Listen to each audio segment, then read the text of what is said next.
Volat a Ràdio, con Pau Mitjans.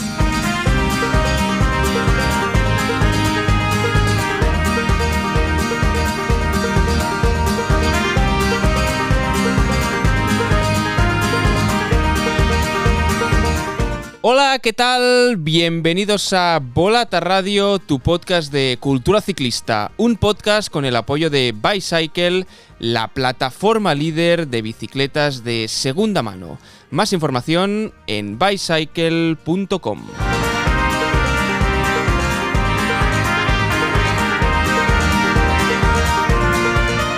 Los primeros puntos UCI de la temporada ya han quedado repartidos. En temporada de final de trienio, el fantasma de los puntos podemos decir que sobrevuela a esos equipos que se están jugando el descenso, y ya hemos visto como, por ejemplo, el Astana coló hasta 4 corredores en el top 15 de la clásica Comunitat Valenciana. Pero más allá de los puntos, estas primeras pruebas de inicio de temporada nos han dejado algunos nombres propios. El de Sam Belsford, el de Jonathan Narváez, Javier Romo, Marc Hirschi, Antonio Morgado, Marlen Reusser o Noemí Rueck. Ahora los analizaremos todos, sobre todo lo que dio de sí el Tour Down Under y las primeras clásicas por tierras españolas. También comentaremos la sorpresa de las últimas horas. Tendremos duelo Van Aert-Van der Poel en el Mundial de Ciclocross, porque el belga finalmente ha decidido apuntarse a la fiesta. Y en la combinada hablaremos de dos temas: de la introducción de las tarjetas amarillas en el ciclismo. Descubriremos quién ha sido la primera en recibir una amonestación de este tipo, y también de los días fuera de casa que pasan los ciclistas a raíz de un artículo con Romain Bardet como protagonista. Y cerraremos el capítulo con la pregunta final que os formulamos habitualmente en Volat a Radio. En este caso será si os ha sorprendido la victoria de Javier Romo en el Down Under. Ya podéis ir contestando tanto en la encuesta como si queréis dejar algún comentario en las notas del capítulo, en iVoox sobre todo, que es donde se pueden dejar los comentarios. Ahora entramos en materia, pero antes, los 3 puntos que os recordamos siempre antes de empezar. Si le podéis dar al like del programa y del capítulo en función de la plataforma que uséis para escucharnos, os lo vamos a agradecer muchísimo. Seguirnos en redes sociales, @ccvolata en Instagram y en X, y el código de descuento de Bicycle. Si queréis vender vuestra bicicleta o algunos componentes en Bicycle, con el código VOLATA30 en mayúsculas, os vais a ahorrar un 30% en la protección del vendedor. Podéis acceder a él a través del link que encontraréis en las notas del capítulo, con toda la información para no perderos ningún paso. Ahora sí, empezamos y saludamos a Olga Ábalos y a Isaac Vilalta.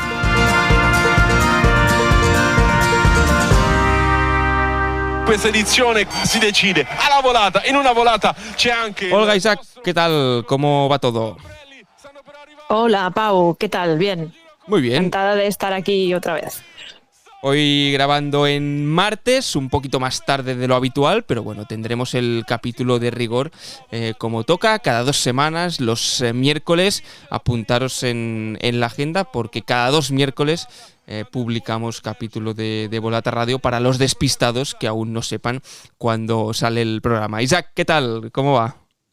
Todo bien, avanzando trabajo y contenidos. Sí, Vamos a un poco de spoiler, pero vamos a mantener aquí el secreto. Hemos estado entretenidos durante el día de hoy, tanto Olga como Isaac como un servidor.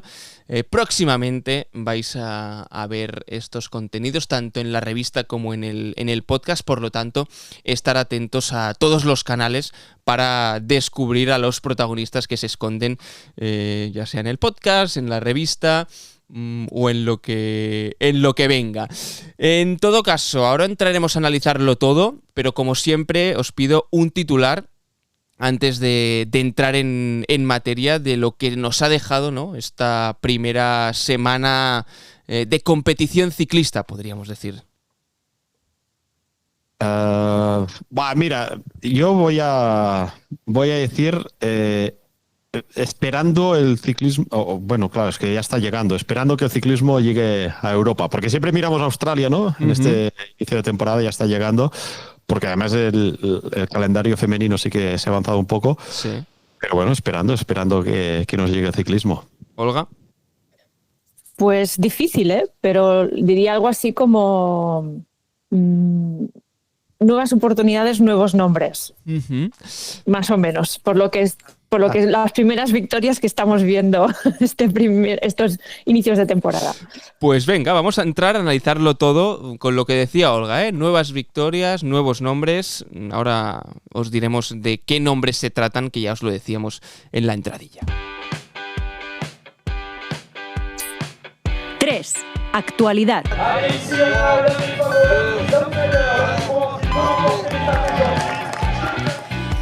Y la primera competición de la que vamos a hablar es del Tour Down Under, porque al final no deja de ser la competición del World Tour, que primero se ha disputado en Australia, en horarios cambiados. A mí personalmente es un horario que obviamente no me va bien para ver la carrera, pero este de despertarse y desayunar con el café viendo el resumen de la carrera, viendo al ganador, pues no sé, me levantaba de otra forma, ¿no? Como esperando a ver quién había ganado. Nombres propios, obviamente el de Jonathan Narváez, ganador del Tour Down Under.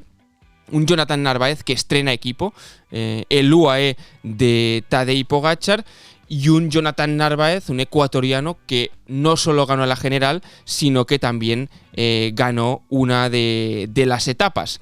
Otro de los nombres propios, que lo vamos a tener que asociar ya prácticamente al Tour Down Under, es el de Sam Belsford, este sprinter australiano del Red Bull Bora, que ha ganado 3 etapas.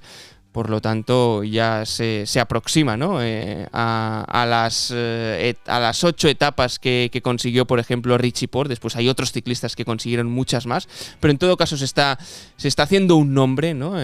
Sam Belsford en la prueba australiana. Y otro nombre propio es el de Javier Romo, el español del Movistar Team, que consiguió su primera victoria profesional. Una victoria trabajada por el equipo y una victoria de entidad por el cómo la consiguió, ¿no? Atacando en esa etapa 3 entre Norwood y Uraeldia. Y estos son los nombres propios que nos dejaron en categoría masculina, sobre todo. Después analizaremos lo que dio de sí el femenino, ¿no? Pero el Tour Down Under. No sé si vosotros lo habéis podido ver, lo habéis podido seguir con estos resúmenes. ¿Qué destacaríais, Olga, Isaac? Bueno, Sí, bueno. Olga, dispara. No, adelante, no, tú primero. Que me da la risa. Iba a decir que tío, Pau, que ya es como una tradición, ¿no? Por estas venimos de las tradiciones de las fiestas y ya esto de levantarnos y buscar el resultado del Down Under. Pero más allá de esto, sí que a mí me fascina la figura de Sam Belsford. Con 3 etapas, ¿no? Ha sido este primera, año. Primera, segunda y sexta, igual que el año pasado. Igual que el año pasado. Pero fíjate, el año pasado empezó fortísimo el año, con estas 3 victorias, justo empezar la temporada en el Down Under, y en el resto del año solo ganó otro día más. Sí, en el Tour de Hungría, en la primera etapa. Ya no ganó nada más. Es cierto también que igual era un año que lo tenía muy, muy fijado en los Juegos Olímpicos, en la competición en pista, pero es curioso empezar tan fuerte. Todos nos apuntamos su nombre como, a ver, velocistas, ¿qué nombres hay que tener en cuenta en este 2024? Porque empezó tan fuerte y después ya casi no repitió el éxito. Este año ha empezado igual, con 3 victorias. Es cierto que ya venía de otras 3 victorias, sobre todo en los campeonatos nacionales australianos, pero que, bueno, tengo curiosidad para ver cómo avanza el año de Sam Belsford, a ver si mejora lo conseguido el año pasado, que empezó pues de forma prácticamente calcada a la de este. Sí, bueno, yo más allá de Belsford, que digamos que lo de nuevos nombres también venía por él, precisamente porque luego desapareció un poco del mapa, ¿no? Como comentaba Isaac, el resto de la temporada. y es como, digo, bueno, parece que es bueno, quizá puede ser un año en el que lo veamos mucho más allá, ¿no? Más allá del Tour Down Under, pero siempre estas carreras, a mí me gusta como fijarme siempre en, más allá del que gana, del segundo, del tercero, del cuarto, ¿no? Del quinto, ¿no? Porque ahí vamos viendo nombres que, bueno, que son corredores que quizá ya empiezan a no tener el pico de forma, pero sí que a lo mejor, digamos que su momento de la temporada o uno de sus momentos puede ser esta primera parte de la temporada, ¿no? Y son corredores que a lo mejor luego no vemos en estas mismas posiciones, ¿no? Como, no sé, ahora como Rui Oliveira, ¿no? Por ejemplo, que bueno, lo hemos visto que ha tenido bastante protagonismo en algunas etapas y bueno, luego a lo mejor necesita tener otros roles, ¿no? Más de gregario, ¿no? En el UAE, por ejemplo, o incluso corredores que necesitan un poco de confianza, ¿no? Como Brian Coquard, ¿no? Que también ha estado ahí siempre en las primeras posiciones y que, bueno, y que está llamado también a ser una figura importante para el Cofidis, ¿no? Esta temporada 2025. No sé, Teutenberg, por ejemplo. O sea, que me gusta ir viendo estos nombres para ver luego cómo se van desarrollando en el resto de carreras. Un Brian Coquard que ganó la cuarta etapa de este Tour Down Under. Y también hablábamos de Jonathan Narváez, que es el gran vencedor.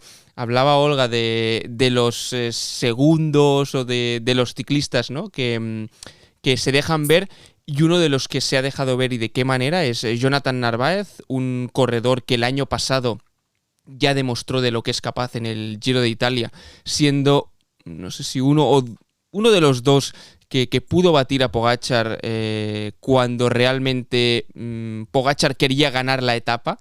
Y un Jonathan Narváez que dejó Ineos, que ha llegado al UAE, que llegaba, ¿no? En calidad de... al final llegas al UAE en calidad de gregario, porque no hay otra forma de llegar. Ya lo ha dejado claro Machín, ¿no? Que cuando compita Pogačar, todos con Pogačar y no habrá otra forma. Pero también en estas carreras son en otros momentos donde pueden brillar estos corredores, porque al final tienen todos los materiales, todas las facilidades del equipo puntero, ¿no? Y al final ha demostrado que es un corredor rematador, que es un corredor que para etapas así de media montaña, para incluso clásicas, ¿no? de media montaña que tengan algo de dureza, pues se ha mostrado como un candidato del UAE a, ¿por qué no?, llevarlo como líder a esas carreras donde no esté Pogačar durante la primavera, por ejemplo. Hay mucha competencia dentro del UAE. Sí, hay mucha competencia, pero ya ha presentado candidatura. Me parece un fichaje espectacular, ¿o no?, de UAE. Para mí es uno de los fichajes de la temporada. En general, de los movimientos que se han dado. ¿Y no creéis que dentro de UAE hay como bastantes corredores del perfil similar a Narváez, o no? No sé. Estamos todos aquí mirando. Vamos a repasar la plantilla. La plantilla. No, estaba pensando en otras carreras, tipo, a lo mejor me estoy metiendo en un jardín, pero corredores que también puedan ser líderes de equipo, ¿no? Como puede ser Ayuso. No sé hasta qué punto pueden convivir o no. Pero en carreras de un día, esta media montaña que hay que saber sufrir, ¿no? En un Tour de Flandes, por ejemplo.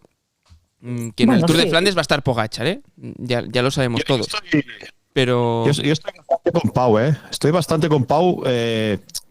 O sea, Narváez es un tío rápido, es un puncher, pero es un perro, ¿eh? Sabe sufrir también en este tipo de carreras que decías, de media montaña, con lluvia, con frío, con lo que sea, pero con ritmos altos. Es un tío que ahí le va a venir muy bien a Pogačar, pero especialmente lo que decías. Mira, él va a disputar la Omloop, Kuurne-Bruselas y Milán-San Remo. Y en Milán-San Remo tengo muchísimas ganas de ver la escuadra de UAE, cómo va a estar al lado de Pogačar, qué ritmo van a imprimir en carrera, dónde van a tensar la cuerda, a qué velocidad van a subir las cotas importantes, dónde van a decidir romper la carrera para que Pogačar tenga opciones de ganarla, y ahí tengo muchas ganas de ver a Jonathan Narváez. Yo creo que ha llegado con bastantes galones dentro de que es un equipo como el UAE, pero es que realmente repasas el calendario que tiene planificado, lo estoy mirando en Pro Cycling Stats, pero Omloop, Kuurne, Milán-San Remo, E3, a través de Flandes, Tour de Flandes, Amstel Gold Race, Flecha Valona y Lieja, es decir, tríptico de las Ardenas, y después tiene apuntado el Tour de Francia. Es decir, corre toda la primavera, comparte mucha primavera con Pogačar, y después yo creo que en Amstel, Flecha, Lieja, que este año creo que Pogačar no hace ninguna de las tres. Creo que no. Creo que no. Pues creo que sí. Pogačar sí, Amstel, Flecha y Lieja, sí, el tríptico. ¿Tres? Ostras. Sí. Vale, pues mira, aquí me he colado, pero bueno, en todo caso va a tener algún día para... Si el día que Pogačar falle, yo creo que a Narváez lo vamos a ver allí arriba. Es mi sensación, ¿eh? Muy probable. Bueno, es esta segunda fila que tiene UAE, esta zona noble, que en tantos equipos serían líderes, y que pueden suplir perfectamente cuando Pogačar no esté. Es que hay corredores para todos los perfiles de carrera que están un poquito, o están por debajo de Pogačar, pero que, insisto, que estarían en un primer nivel en prácticamente cualquier equipo. Olga, ¿quieres añadir algo de No, de Narváez? estaba analizando estaba analizando la temporada de Pogačar y ya me estaba imaginando no sé, eso, momentos de la temporada pasada, ¿no? En los que quizá Pogačar no ha podido tener ese equipo, ¿no? Que lo podría haber apoyado, como pasó en la Milán-San Remo, ¿no? Que fue un sí pero no, que algo pasó allí. Pues que, no sé, a lo mejor con Narváez, una táctica, ¿no?, tan agresiva, ¿no?, de desgaste como la que intentó aplicar el UAE el año pasado en la Milán-San Remo, pues quién sabe, a lo mejor este año puede dar sus frutos. Sí, yo es que creo que le faltaba un aliado en las clásicas.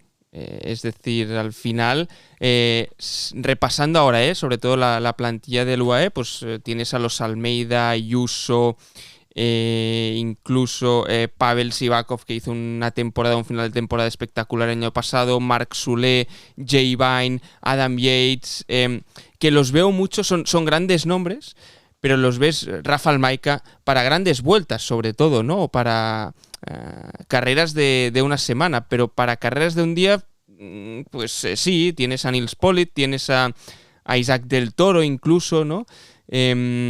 Molano, que ya hemos visto a ver cómo se desenvuelve, ¿no? Es este joven corredor portugués que ha ganado estos días. Morgado. Sí, Morgado. ¿Había dicho Molano? Molano, sí. Vale, no, Morgado, sí. Molano también está, pero me refería a Antonio Morgado, que ha ganado la clásica de la Comunidad Valenciana. Ha hecho tercero en la clásica de la Comunidad Valenciana y primero en el Gran Premio de Castellón.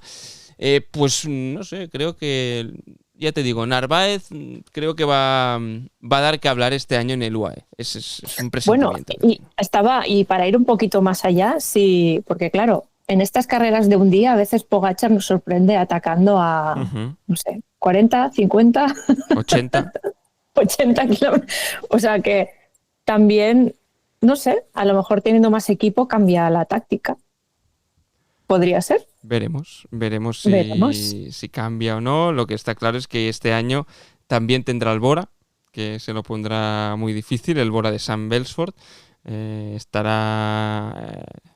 los de siempre, ¿no? Los Van der Poel, los Van Aert, que lo que esperamos sobre todo es que nadie se haga daño y podamos disfrutar de un Tour de Flandes, de una París-Roubaix, de una Milán-San Remo con todos los que puedan disputar la carrera, pues sin el condicionante de las lesiones que ya vimos el año pasado que marcó y de qué manera la temporada.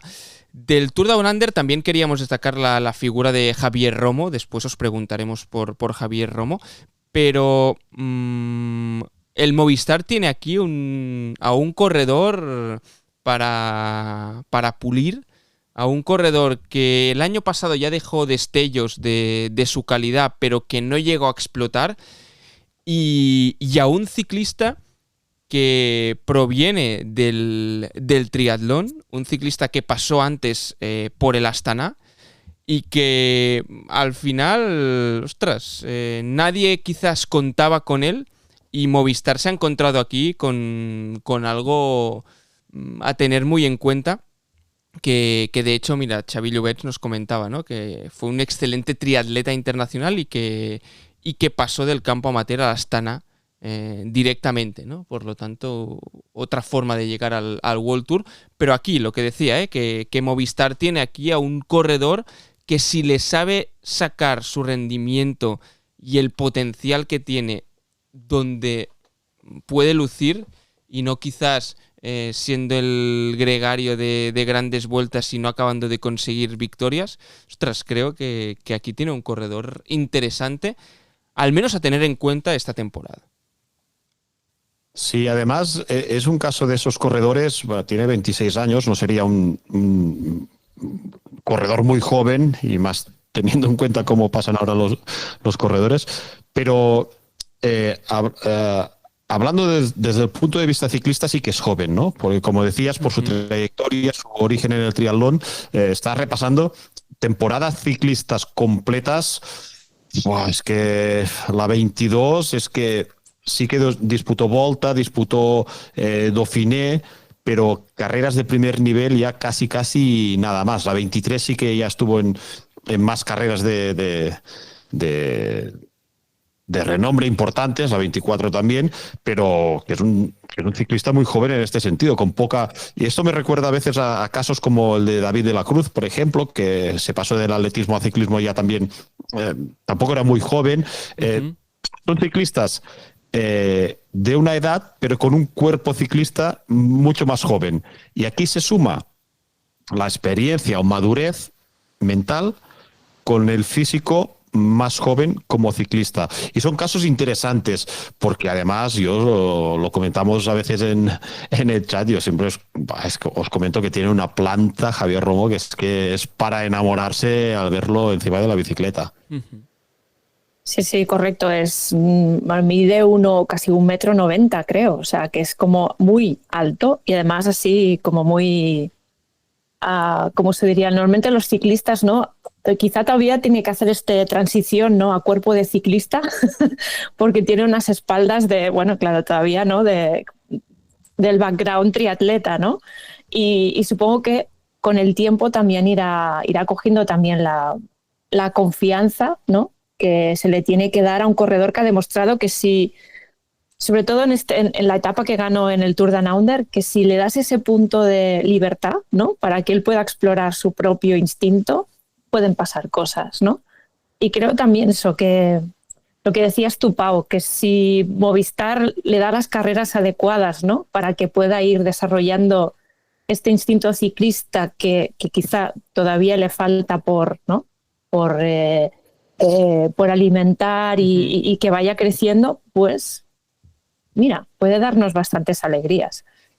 Sí, yo de entrada, es que aún falta ver, ¿no?, todo el potencial que tiene Javier Romo, pero no lo definiría como un líder de grandes vueltas. Esta etiqueta, ¿no?, que muchas veces, por la historia también que tiene Movistar, ¿no?, se les quiere dar a los ciclistas que destacan un poco en el conjunto telefónico. Sí que es cierto que en las últimas temporadas ya ha virado un poco, ya ha cambiado esta forma de entender el ciclismo, pero no lo definiría como un líder de grandes vueltas. Y creo que puede ser un corredor para vueltas de una semana, que a tener muy en cuenta, vueltas de una semana que no sean muy duras, ¿no? Por ejemplo, una Volta a Cataluña podría ser un corredor, ¿no? de este tipo de carreras, y después en pruebas de un día.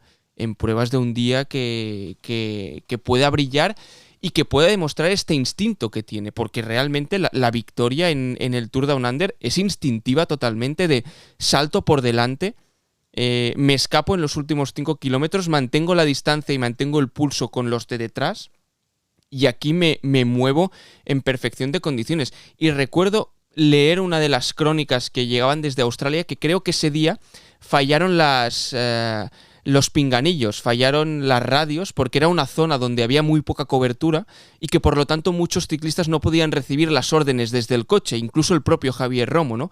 Y explicaba cómo había sabido interpretar en todo momento la situación de carrera a pesar de no tener órdenes de equipo, y que incluso se llegó a sentir mejor, ¿no? Ostras, voy a decidir yo en función de mis sensaciones y de correr sin recibir constantemente órdenes. Y creo que esto es un punto a favor del corredor.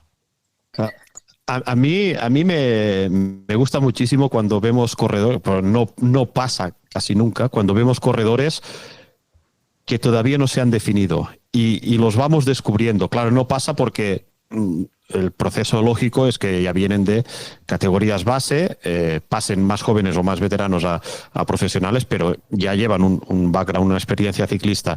Y casos como el de Javier Romo, que viene del triatlón, pues nos muestra que hay ciclistas todavía por descubrir, que hay que abrir la caja, el huevo Kinder, ¿no? ¿Qué hay dentro? Y a pesar de lo que comentábamos, ¿no? Que quizás sí que tiene cierta madurez como persona deportista, 26 años, pero como ciclista, Olga hablaba de este instinto, ¿no? Y a mí ciclistas con instintos que me encantan y que a veces podemos confundir, que igual se confunde y se mezcla instinto con, te diría, algo de inocencia, ¿no? Pero esto es bueno, a mí me gusta. Y ganó el día que ganó, que comentabas, Pau, pero creo que era al día siguiente o a los 2 días, que el día que ganó Jonathan Narváez, que él siendo líder también saltó. Sí, al final no le bastó.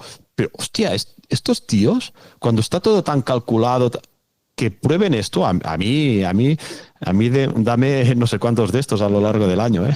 Sí, es lo que decíamos de la confianza, ¿no? A veces una victoria o verte en determinadas situaciones hace como un clic, ¿no? En el cerebro, y dices, sí puedo hacerlo, si esto va así, ¿no? Y entonces, digamos que tienes que aprovechar cuando cabeza y cuerpo van de la mano para probar cosas y que te lo dejen hacer desde el coche. Eso también es otra, ¿eh? O sea que cuando hablabas, Pau, de que en esa etapa que es cierto que no funcionaban las comunicaciones, se ve que no había ni cobertura a internet, o sea que no había nada en esa zona.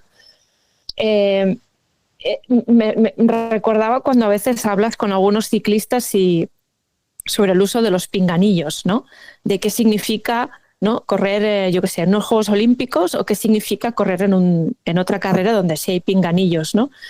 Y para algunos puede ser liberador y para otros correr de una forma distinta de la que están acostumbrados, ¿no? Y hay siempre, este punto en el que, o corredores que llega un momento en que se quitan el auricular como diciendo, no puedo más y tengo que hacer lo mío, ¿no? Esto a veces lo hemos visto con Enric Mas, ¿no? Por ejemplo, en algunos de los vídeos del día después, ¿no? Que hay un momento que dice, basta del coche, y se quita el pinganillo para también volver a sentirse ciclista de otra forma, ¿no? Esto, una cosa, ¿no? ¿Creéis que pasa en todos los trabajos? El sacarse el pinganillo. Sí. Que viene tu jefe o tu jefa y vete a la... Seguramente. Bueno, seguramente sí. En función del día, pero sí, es una buena comparativa también, porque, y de hecho hay gente mucho más independiente, que no necesita órdenes, ¿no?, de sus jefes, otros que necesitan presión constante para rendir, y al final yo creo que es un poco el reflejo también de la sociedad del mundo laboral. Mira, voy a avanzar algo. Hemos hablado con Juan Pablo Molinero, uno de los nombres. Para aquellos que se hayan quedado ya hasta ahora, si se han iniciado el podcast y lo han dejado, lo han apagado, pues esto que se pierden. Me hacía una reflexión en torno a esto, de que un equipo profesional no deja de ser un entorno de trabajo y no deja de ser un sitio donde al final se va a trabajar y hay gente que cobra por ello, y no deja de ser un negocio también, ¿no? Y me hacía esta reflexión, y cuando comparábamos el pinganillo, ¿no?, de en ciertos trabajos pasa, es que al final un equipo ciclista no deja de ser un sitio de trabajo. Correcto. Bueno, para quien no lo sepa, ¿no?, Juan Pablo Molinero, quizá lo podemos introducir brevemente, por Correcto. si, como no es una figura muy, Exacto. muy habitual que vemos en los medios de comunicación. Director de marketing del Movistar Team, próximo protagonista, o el primer protagonista del 2025 de la serie de entrevistas que ya hacemos habitualmente en el podcast de Volata Radio, que próximamente vamos a subir a las plataformas donde nos escucháis habitualmente. Y era una reflexión que me parecía interesante y muy ligada, ¿no?, a lo que decía hasta ahora Isaac. Sí, no, correcto. Y ahora también estaba recordando, también como un poquito de spoiler, aunque no diré mucho, pero en el próximo número de la revista, en el número 45, sí que entrevistamos a un entrenador de ciclistas profesionales, en el que varias veces durante la entrevista habla del entorno de trabajo, ¿no? De cómo... Uh-huh. De que los ciclistas son trabajadores del equipo, y cómo desde el equipo, es decir, desde la empresa, a veces deben tratarlos o no deben tratarlos, ¿no? O deben ayudarles a que hagan mejor su trabajo, ¿no? Y bueno, pues uh-huh. También utilizaba ese lenguaje, y es cierto, es curro, es trabajo, y son asalariados del equipo. Sí. Es curioso. Isaac se ríe. Porque hoy he estado, como sabéis, con otro de los protagonistas del próximo número de Volata, y me ha hablado de lo mismo. ¿Ah, sí? Fíjate. En estos términos, director deportivo de un equipo profesional. Esto vamos a guardar. Venga, guárdatela. Yo ya no la he podido aguantar, pero como va a salir pronto, digo, la suelto, que al menos la gente se quede con algo. Pero sí, la reflexión era que, en la misma línea. Uh-huh. Y cuando formas parte de una estructura profesional, pues formas parte de una estructura. Y no es que seas un oficinista en este sentido, ¿no?, de 7 a 3, porque los horarios, la complejidad es... Uh-huh. Es enorme, ¿no?, la presión, pero sí que hay una parte de esto muy importante. Uh-huh. Volviendo al Tour Down Under, vamos a repasar rápidamente lo que dio de sí en categoría femenina. Rueck ganó, la ciclista de Education First, Noemí Rueck, fue la vencedora.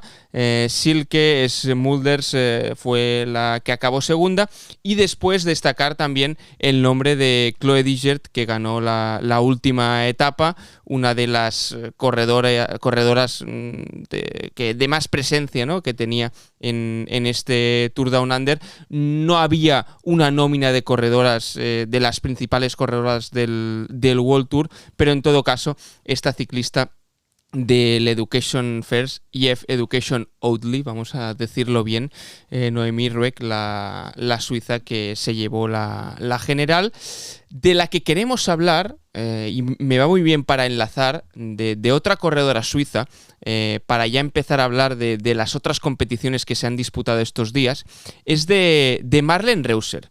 Es uno de los nombres propios que queríamos tocar aquí en la parte de actualidad, porque Marlen Reusser es la ciclista, la líder del Movistar Team, podríamos decir. Es un fichaje de esta temporada del conjunto telefónico.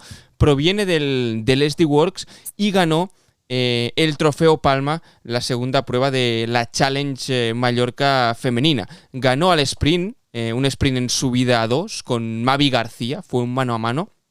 Y queríamos destacar la figura de Marlen Reusser porque el proceso de llegar al Movistar Team y el proceso de volver a ganar una carrera no ha sido para nada fácil. Por dos motivos. Por la caída que tuvo el año pasado a través de Flandes, creo que fue, o en el Tour de Flandes, que le dejó múltiples fracturas creo que se rompió 8 dientes, alguna fractura en la cara, pero de esta caída se recuperó relativamente rápido porque volvió a competir el año pasado, pero creo que el punto diferencial, y de hecho ha sacado un documental o un reportaje en una televisión suiza, creo que es, hablando del COVID persistente, de esta enfermedad, como la define, que sufre, que al final no deja de ser algo que mucha gente también ha sufrido después de padecer COVID, de padecer pues esta enfermedad, como hay que describirla, y que la ha tenido alejada durante meses de las carreteras. Desde el mayo del año pasado no competía. Su última competición fue en la Vuelta a Burgos, y el Movistar hizo una apuesta arriesgada, porque al final no deja de ser una apuesta arriesgada, para la que va a considerar una de sus líderes, porque así lo demostró antes de que le pasase todo eso, como por ejemplo definiéndola como tricampeona de Europa de contrarreloj. Y quería destacar la figura porque al final volver a ganar, volver a sentirse ciclista, lo ha pasado muy mal. De hecho, decía que había días que ni se levantaba de la cama porque no tenía fuerza para hacer nada. Pues darle la vuelta de esta manera y ver si es capaz de recuperarse, no solo físicamente, sino mentalmente, creo que era algo que merecía la pena comentar. Sí, yo creo que el caso de Marlene es... bueno, en algunas entrevistas se le ha preguntado cómo ha sido, ¿no?, la salida del SD Works. Ella tampoco quiere como echar mucha leña al fuego, pero sí que si lees entre líneas, como que parece que necesitaba un cambio de entorno, un cambio de ambiente para precisamente conseguir darle la vuelta, ¿no?, a la situación y eso, y tener un entorno que la acompañara en esta nueva etapa. Claro, en Movistar, como tenían un hueco que llenar, ¿no?, después de la salida de Annemiek, necesitaban una figura grande, poderosa, con personalidad, alguien, ¿no?, que pudiera ser líder, ¿no? Y creo que eso, que con la apuesta de Marlene, a pesar de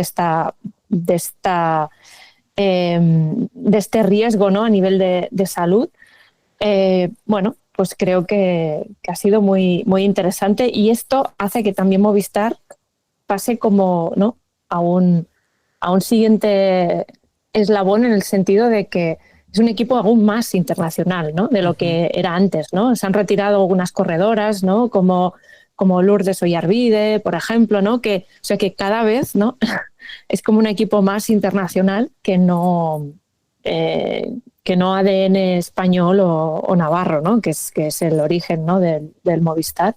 Es interesante, ¿no?, como también el Movistar va intentando redefinir su propia personalidad a través de las corredoras que fija. No sé. Yo, bueno, respecto a esto último, sería otro debate, pero no sé si la lectura negativa sería que, bueno, ¿qué pasa con las corredoras españolas que tienen que subir y que tendrían, que entiendo, que formar el grueso de la plantilla de Movistar? Pero esto da para otro debate, que podríamos añadir, que si carreras, que si equipos, que vale. Pero bueno, lo dejamos para otro día. Y sobre Marlen Reusser sí que... solo añadir o sumarle, nos acordamos hace un par de años en el Mundial de Glasgow, cuando se bajó de la bicicleta en la crono, cuando era la gran favorita. A mí es una figura, A ver, igual hay corredoras o corredores que ganan más, pero que me transmiten menos. Y ella gana, y a mí es una figura que me transmite mucho. Humaniza mucho el ciclista, que a veces tendimos a verlos como grandes estrellas, inalcanzables, todo lo que quieras, pero a mí, bueno, siempre me ha transmitido esto y me gusta muchísimo que corredores que me lleguen de esta forma. Y yo destacaría también... Olga, tira. No, iba siguiendo el hilo de lo que comenta Isaac de este tipo de corredoras o corredores que transmiten.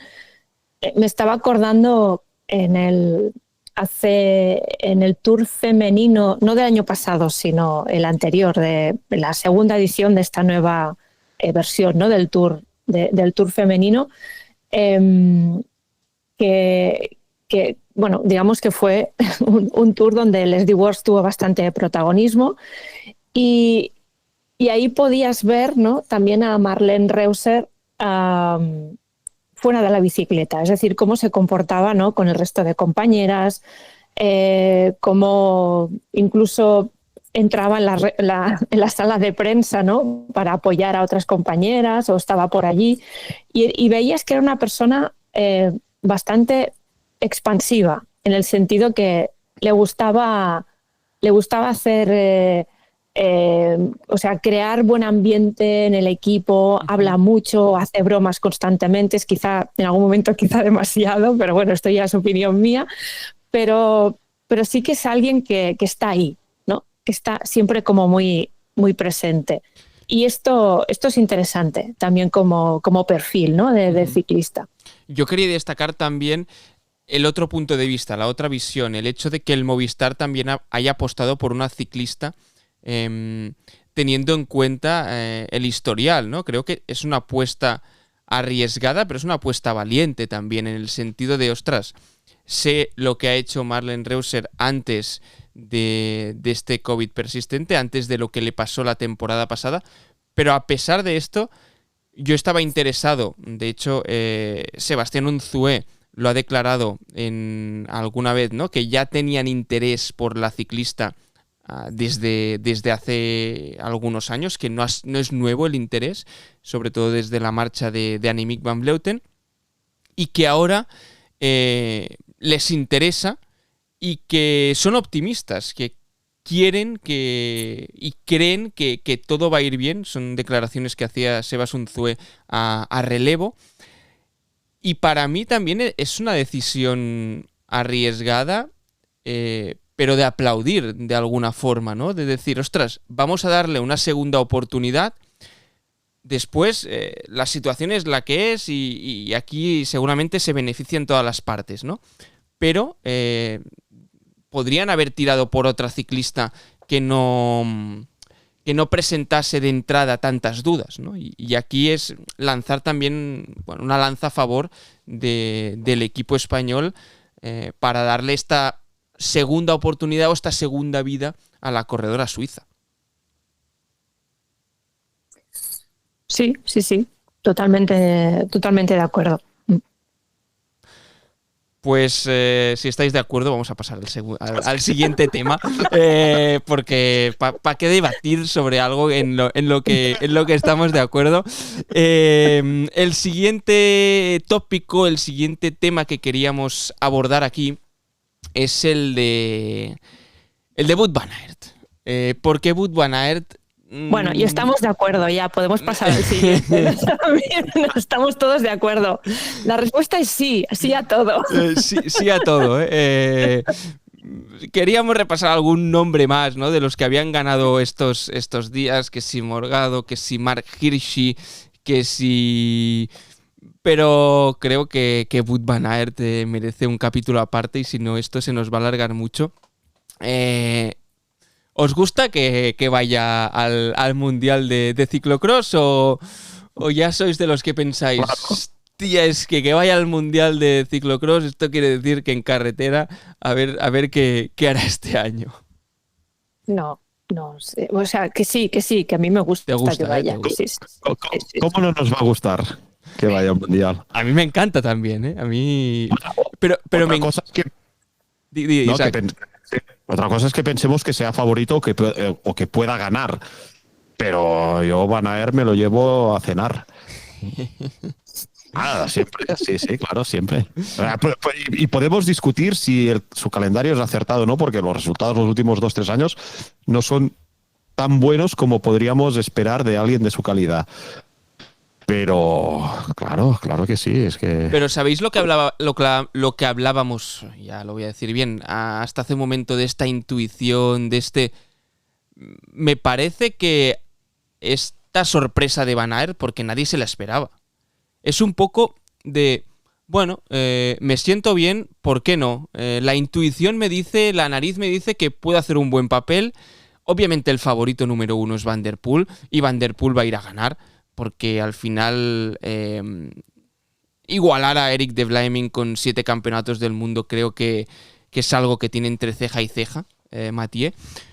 Pero me parece también muy acertado y muy atrevido de Wout van Aert decir, hey, aquí estoy yo, que no sea un paseo triunfal de mi archienemigo, y que a ver qué pasa en Francia, a ver qué pasa en el norte de Francia, en Liévin, muy cerca de Lille, este domingo 2 de febrero en el Campeonato del Mundo de ciclocross, porque ha sido una decisión del propio corredor. Pues quiero ir, voy a ir allí y digas lo que me digas, el cuerpo me pide ir a competir. Sí, porque cojos los belgas no iban, de no, equipo. No, por eso. Van Aert, Ciservi, Thibonès, Laurens Swick, Van Aert, Van de Poel, Van Turejut. Es que llevan un equipo que sin Van Aert tranquilamente, pero bueno. Es que del top 10 pueden acabar todos en el top 10. Prácticamente. O sea, yo destacaría eso que dices, Pau, que ha sido una decisión del propio corredor. Uh-huh. Y si Wout van Aert dice que necesita ir, porque yo creo que es que también está en un punto en el que necesita reencontrarse, ¿no?, con algunas cosas, ¿no? Comentábamos hace un par de capítulos, ¿no?, o el capítulo anterior, ¿no?, del podcast, que cuando bueno, estas últimas semanas, ¿no?, que hemos ido asistiendo a diferentes media camps, ¿no?, o días de presentación de los equipos, el equipo del Visma, Van Aert como que se estaba empezando a recuperar, ¿no?, al 100% de la caída de la pasada Vuelta a España, y yo creo que estos pasitos de decir, ya he competido en ciclocross, me he encontrado bien, y ahora voy a ir al Mundial. Yo creo que forma parte también, ¿no?, de ese proceso personal de sentirse competitivo otra vez. O sea, que sí a todo. Sí. ¿Creéis que a nivel psicológico le va a afectar de alguna manera a Van der Poel el hecho de, hostia, que viene Van Aert, o Van der Poel ya está por encima de todo? Ahora repasaba, ¿no? Creo que son 7 victorias este año en ciclocross. Allí donde ha ido ha ganado. ¿Creéis que está por encima de esto? Lo tiene superado. Sí, total. A ver, supongo que incluso le debe gustar a Van der Poel, ¿no?, que esté Van Aert, ¿no? O sea, forma parte del juego que llevan desde juniors, quizá, ¿no? Yo sí, sinceramente creo que Van Aert no es un rival real para Van der Poel en este Mundial. Incluso creo, o tengo dudas de que vaya a ser el mejor belga en este Mundial. También te digo que si, como decías, Pau, nos tiene algo guardado, alguna sorpresa, y hay alguien que puede, sin estar en su prime, como dicen ahora los jóvenes, dar el sorpaso y que pase lo más imprevisible, como a Van der Poel ya le tenemos ahí, este es Van Aert. Pero números o datos fríos en la mano, yo creo que no está. Pero bueno, vamos a ver, ojalá esté ahí para disputar. Sí, a ver qué pasa el domingo, estaremos atentos. Nosotros vamos a cerrar ya esta parte de actualidad, vamos a entrar en la combinada, vamos a tocar estos dos temas que os comentábamos antes, uno el de las tarjetas amarillas, que creo que es algo que es interesante a ver cómo se desarrolla, y vamos a ir ya cerrando el capítulo antes, por eso, lo que os decíamos, la combinada. 2. Combinada. This is legendary, Jonas. This is legendary. Come on, last 400 meters, everything until the line.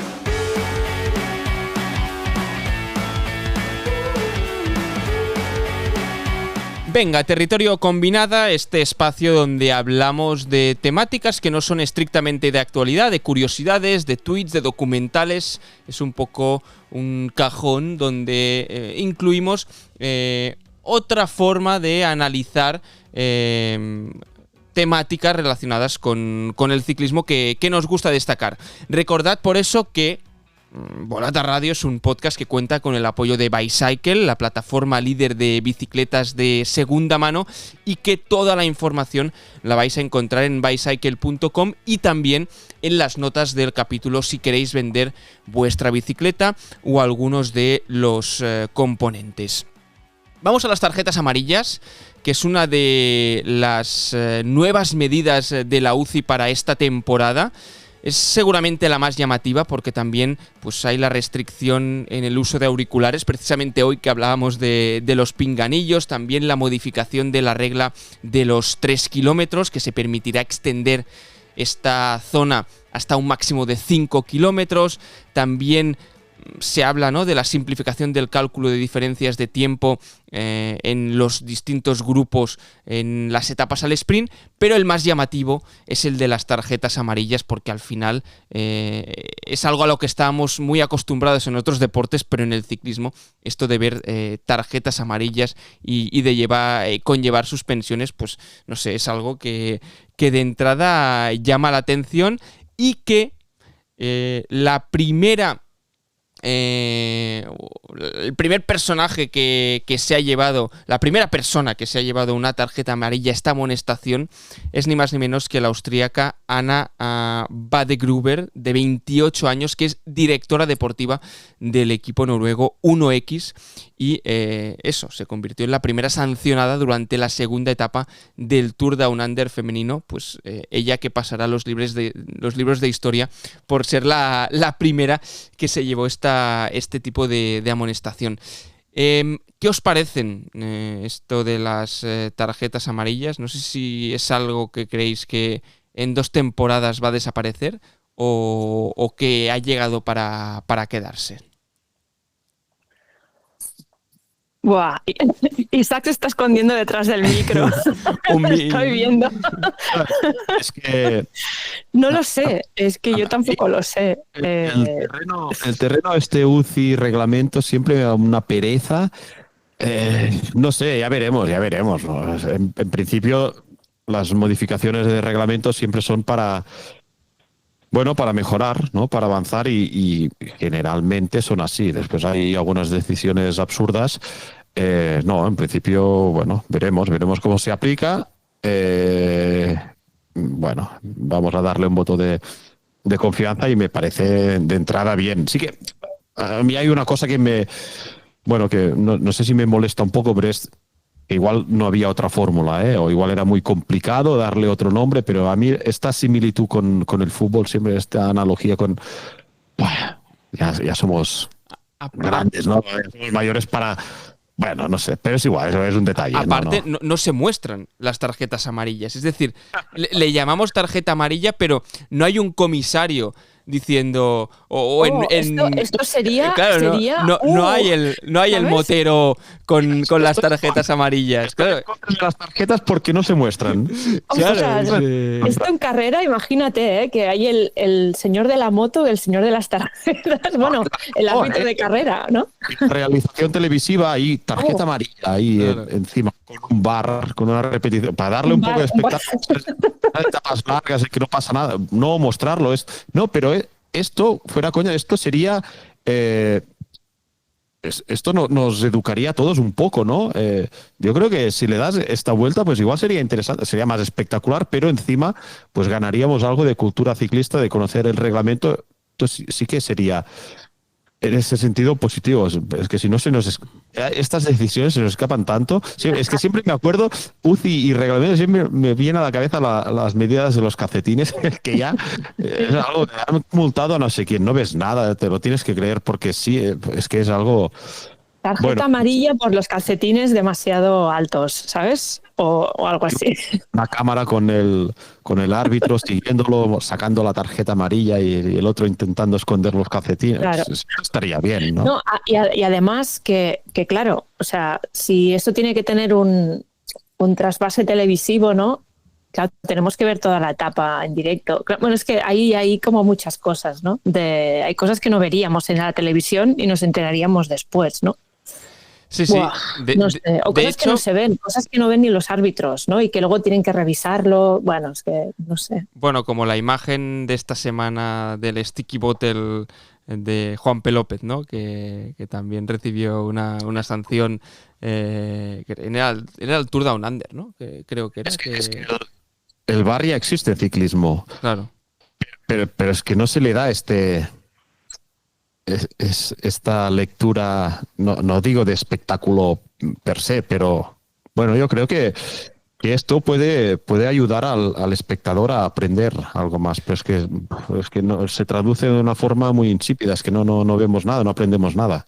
Siempre dicen que es para mejorar la seguridad, al final es un poco la melodía de la UCI, ¿no? Que todas las medidas son para la seguridad. Las tarjetas amarillas, que no lo hemos dicho, por si alguien está despistado. 2 tarjetas en una misma etapa o carrera de un día, una semana de suspensión. 3 tarjetas amarillas en un periodo de 30 días. Esto significa que son 2 semanas sin competir. Y 6 tarjetas amarillas en un año implican una suspensión de 30 días y se aplican en pruebas World Tour, UCI Pro Series, Juegos Olímpicos, Campeonatos del Mundo, continentales y sub-23. Por lo tanto, es algo a tener en cuenta durante todo el año y no solo afecta a los ciclistas, también a directores de equipo, a todos los que formen parte de la caravana ciclista. También incluso creo que periodistas y motos que se cuelan por allí, y creo que por allí también pues, los pueden pillar, ¿eh? Sí, sí, aquí yo conozco a alguno que ya tendría que estar sancionado.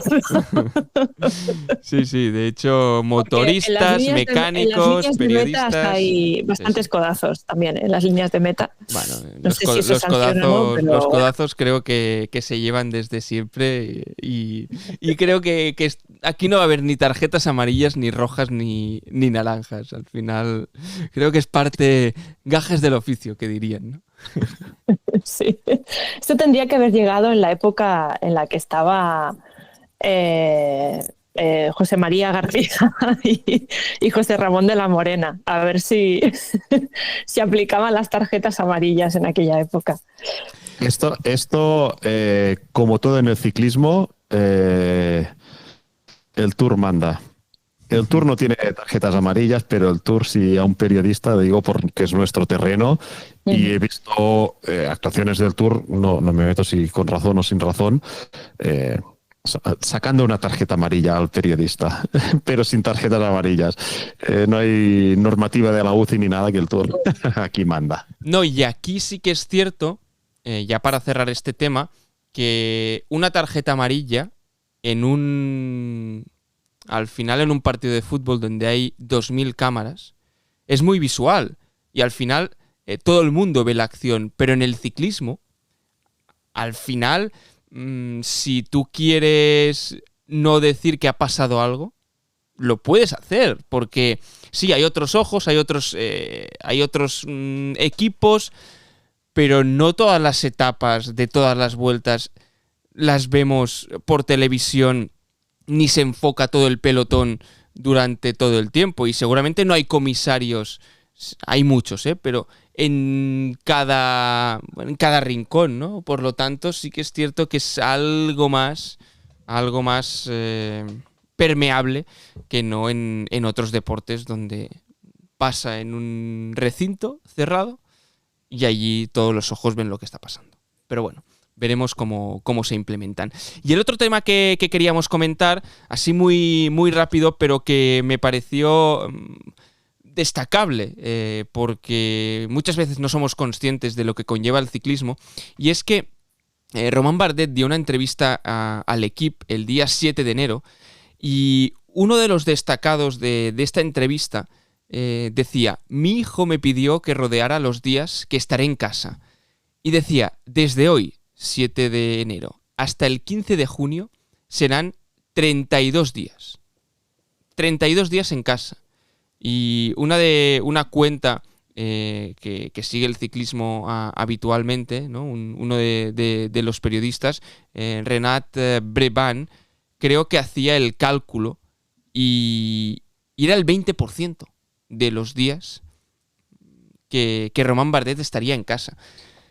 Y me parece una auténtica locura que quería destacar, que ya sé que muchas veces damos por sentado que el ciclismo pasan los corredores muchos días fuera de su casa, pero no está de más recordarlo y ponerlo en valor también.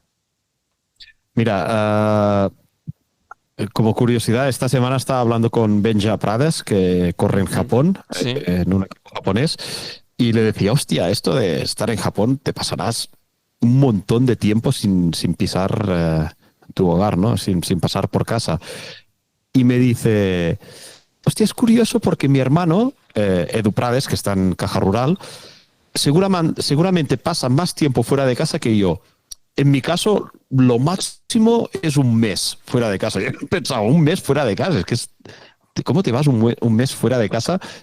Y en repetidas ocasiones a lo largo del año, ¿no? Y el que está pues en Japón, que al final, bueno, el calendario es diferente, no siempre tiene. Y decía, igual durante este mes, que es el lapso más largo, igual no estamos ni en Japón, estamos en carreras por otros países, pero que los que están aquí pasan más tiempo, pero es que ya me parece, en su caso, un mes seguido fuera de casa.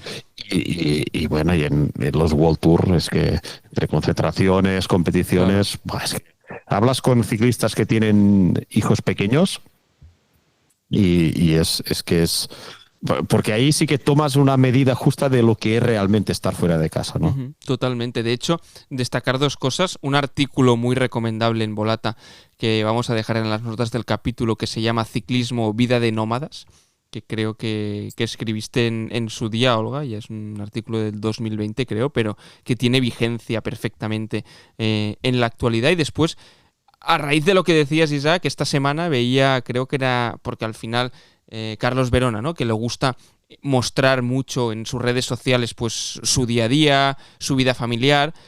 Creo que colgaba una story o una foto felicitando a su hija, que cumplía años, desde la concentración del Lidl Trek, ¿no? Y al final, bueno, pues Carlos Verona, que si queréis recuperar la charla que mantuvimos con él durante la Sea Otter, lo podéis hacer, muy recomendable aquí en el podcast, pero que es que son muchos días y no hay, creo que, otro deporte que los protagonistas tengan que desplazarse tanto y pasar tantos periodos alejados de sus familias.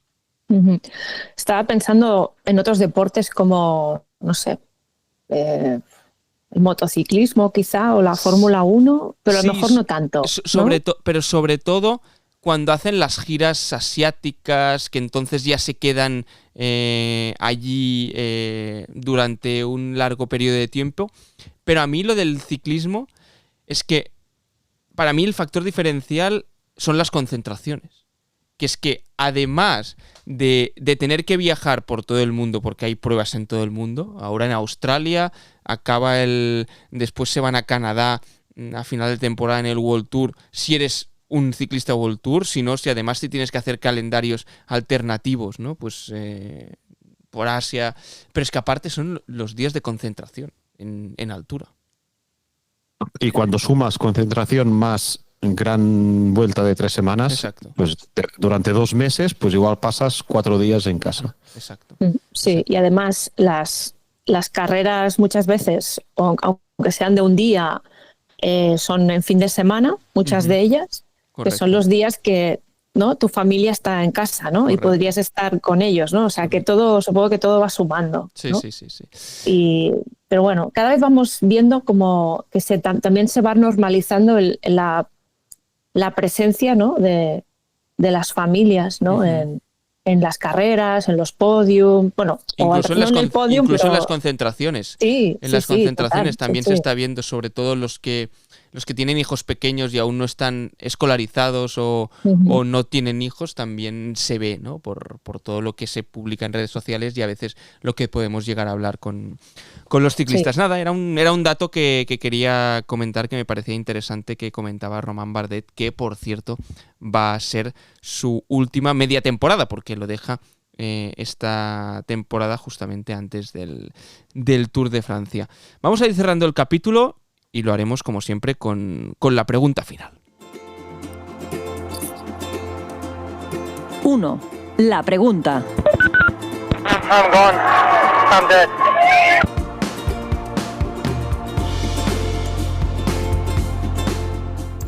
Venga, rápidamente vamos a cerrar ya este capítulo con la pregunta que os formulábamos al inicio y que ahora vamos a responder nosotros. Vosotros desde casa ya lo podéis hacer. Podéis contestar tanto a la encuesta que tenemos en Spotify como también en los comentarios de iVoox, por ejemplo, y es si os ha sorprendido la victoria de Javier Romo. ¿Quién quiere empezar? Venga, yo. Venga. A mí sí. ¿Sí? A mí sí. Y lo enlazo con algunas de las... o sea, enlazo la argumentación con algunas de las cosas que hemos comentado antes, en el sentido de que era un corredor que lo veíamos, bueno, con unas prestaciones, ¿no? Y que tenía una calidad, pero todavía, al menos yo, no había intuido qué tipo de corredor era. Y no sabía bien cuál era el papel que tendría dentro de Movistar. Y ahora, pues claro, con esta victoria me cambia un poco la percepción sobre él y por eso que, bueno, sí que me ha sorprendido en ese sentido. Estoy de acuerdo, sí. Me ha sorprendido por todo lo que comentábamos antes. Y te diría que sorpresa y alegría y ilusión a partes iguales. A mí también me ha sorprendido la victoria de Javier Romo y creo que no va a ser la última de este año. No sé por qué, me da la impresión que es un ciclista que tiene la madurez suficiente como para entender de qué va esto y para saber cuáles son sus puntos fuertes, y además ha llegado en un momento a Movistar que creo que le puede beneficiar. Javier Romo llega a Movistar hace 5 o 6 años y creo que ya todos le hubiesen puesto la etiqueta de líder de gran vuelta. Pero creo que con el cambio que está haciendo un poco el equipo puede tener bastantes más opciones y creo que sí, que ha sido una grata sorpresa. ¿Algo más a añadir? No, que si gana más, pues a lo mejor puede ampliar el abanico de celebraciones, simplemente eso. Perfecto, pues creo que lo vamos a dejar ahí para cerrar el capítulo. Por cierto, la pregunta de la semana pasada, si dabais por empezada la temporada con el Tour Down Under. Nosotros ya hemos dicho que sí, y vosotros también habéis dicho que sí. El 71,4% de nuestra audiencia cree que la temporada empieza en el Down Under, el 28,6% cree que no. Por lo tanto, temporada inaugurada, también la de Volata Radio, que ya empezamos a carburar y que próximamente tendréis mucho más contenido, muchos más podcasts y muchas más entrevistas también. Isaac, Olga, hablamos dentro de 2 semanas. Que vaya muy bien. Igualmente. Un abrazo. Hasta la próxima. Chao.